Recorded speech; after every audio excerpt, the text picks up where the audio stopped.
আসসালামু আলাইকুম সবাই, আশা করি কেমন আছেন। এই মুহূর্তে চলে আসলাম একটি চাষি ভাইয়ের কাছে। চাষি ভাই দেখা যাচ্ছে হলুদ লাগাচ্ছে।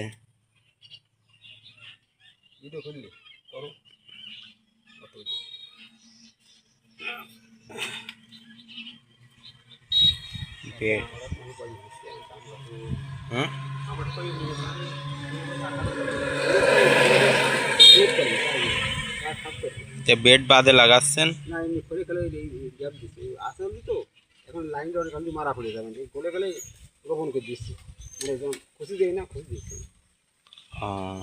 ডিপার্টমেন্টের দিকে যাইতে মানে নিখড় তার আমাকে নিয়েছিল না ডিপার্টমেন্ট দক্ষতা অভিজ্ঞতা সব দিক দিয়ে এরাম হলদি লাগালে হবেন।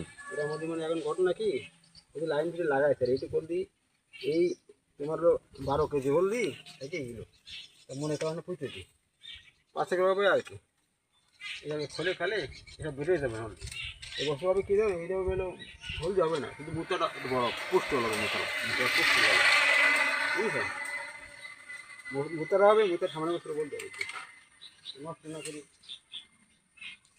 দিলাম 7 দিলাম 11 কিলো। সবাই শুনলেন চাষি ভাইয়ের কথা। চাষি ভাই হলুদ লাগাচ্ছে বেড বাদে চিকন হলদি আগামী বছর ভালোভাবে লাগাবে বলে মুথা বানানোর জন্য যোগে তাকে পিতে হচ্ছে। আপনারা সবাই চাষি ভাইয়ের সাথে থাকবেন, শেয়ার করবেন, লাইক করবেন, সবার মাঝে পৌঁছে দেবেন।